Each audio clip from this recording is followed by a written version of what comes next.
sure na nakakatipid tayo ng ating gas.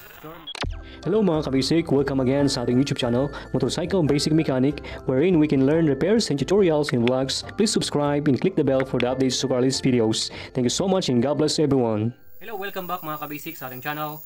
At ngayon meron tayong tuturo na naman na panibagong tutorials patungkol sa ating mga motor. At ito po ay kadalasang ginagawa na natin. Pero actually, check natin ang ating motor sa kanyang spark plug reading dahil minsan ay nagbabago ito, ano? Especially pag ang motor natin ay may mga parts na medyo hindi na umokay. Okay? So, maganda rin na makikita natin yung reading ng ating spark plug para malaman natin kung mayroon na bang pumalya na parts ng ating motor. So, tinignan natin ngayon. So, galing tayo biyahe. So, galing tayo ng biyahe at i-check natin ngayon. So, hindi pa natin nabuksan to. Mga ilang weeks na rin na hindi na nagbukas ng ating spark plug. So, tanggalin natin ang ating spark plug cap. Gamit tayo ng tools. 18mm. Okay. Yan. Galing natin. Ayan, so ang ating spark plug ay meron siyang resistor. Ayan, ayun oh. Wow. Ganda ng sunog ng ating spark plug. Ito yan. Ayan. Ayan, hindi siya magpupus. Ayan, mga kabisik. Gandang-ganda yung ating spark plug reading. Brown na brown yung ating groundings. Ayan, brown na brown. Pati yung ating ceramic insulator, yung insulator natin dyan, no? Sa gitna, maganda, no? So, ngayon mga kabisik, dapat ang ating spark plug, no? Kulay kalawang or golden brown, okay? So, ganito mga kabisik ay sure na nakakatipid tayo ng ating gas. Sure na tayo ay kumpiyansa na maganda yung ating mixture, yung ating air and fuel mixture sa ating combustion chamber. Kasi maganda yung sunog ng ating spark plug. Okay? So, ibig sabihin, maganda pa yung ating compression. Okay? Yung ating mga valvula ay nagko-close siya ng maayos. Okay? At yung ating piston rings, especially yung ating top and then second compression ring, ay maayos pa yung pagkaka-compress niya sa ating mixture. Kaya maganda yun yung tune up ng ating motor. Okay? So, halimbawa mga kabisik, yung ating spark plug ay ganito yung kulay sa gilid, no? Black na black. Ito, black na black yan. At black rin yung nasa loob. Pag ganun mga kabisik, ibig sabihin, ay rich mixture ang ating spark plug. Ibig sabihin, sobrahan ng gas yung ating mixture sa ating combustion chamber. So, magbabawas ka ngayon ng gas na pumapasok sa chamber natin.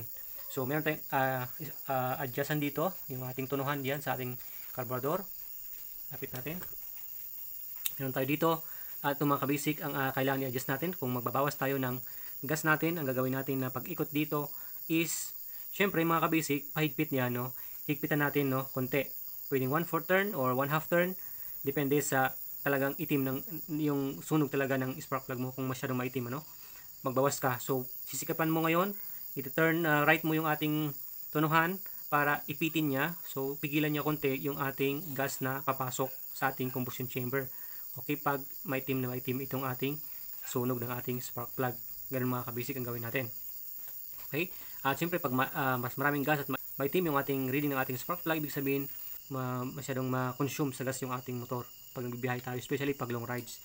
Halimbawa naman mga kabisik, yung ating ito, halimbawa puting-puti naman yan hanggang sa loob doon, puting-puti naman yung reading ng ating spark plug. Yan, kung puting-puti parang ganito dito, ibig sabihin mga kabisik ay lean mixture yung ating motor. Ibig sabihin naman kulang naman sa gas yung ating motor, no, yung ating mixture.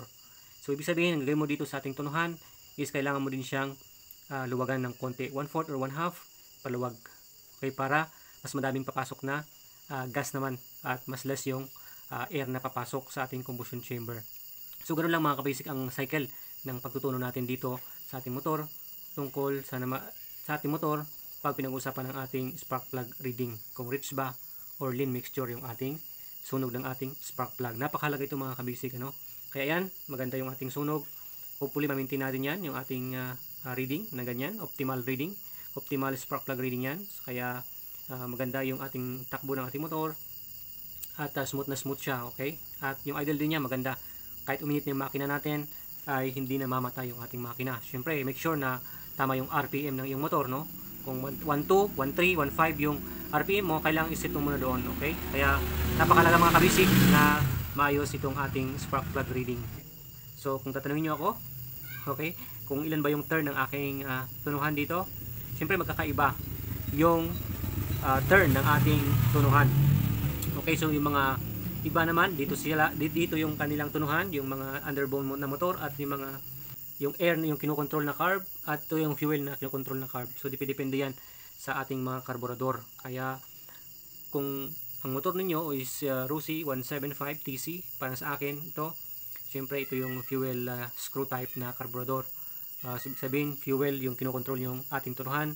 Pag air screw type naman, yung hangin dito, yung hangin naman yung kinokontrol niya. Pwede mo siyang bawasan, pwede mo nang damihan yung hangin niya. Depende sa sunog ng yung spark plug. Kaya ito, hindi tayo mag-adjust ng carburetor kasi napakaganda na yung ating spark plug reading. Huwag nating baguhin yan. At check natin para naman makita ninyo talaga yung ating turn. Hindi ko naman pinagdadamot, no? Kung umayon sa inyo itong turn na ito, yung ating tunuhan na gayahin ninyo ito, dahil ang motor nyo ay 175 din na Rossi or Euro or Racal o anong Moto Push, Skygo, pwede nyo yung gayahin. Kung makuha ninyo yung ganon, di good. Kung hindi, syempre magkakaiba nga ng design ng motor at no? Hindi rin natin masabi kung yung mga ibang parts ng motor mo or yung ibang dinaluin ng ating gas ay hindi rin maganda sa'yo. Sa akin is good. Or nagbago ka ng stock, ito all stock to, no? Ang ating motor. So i-turn natin. So i-turn ko siya, no, sa pahigpit muna, mga kabisik. Tok natin para makita natin. Yan. So pahigpit muna. Syempre pahigpit, no, para makita natin yung kung ilan ba yung aking turn ng aking tunuhan. Yan. So yun ang palatandaan ko, kaya at least meron din yan yung company mark. Yan. So ayan, so dito tayo magsimula.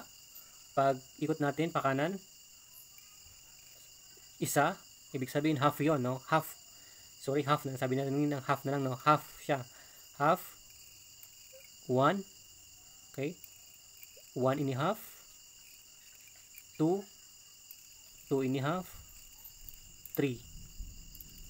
3 and a half. Okay. Yan. 3 and a half siya. Okay. So, ibalik natin.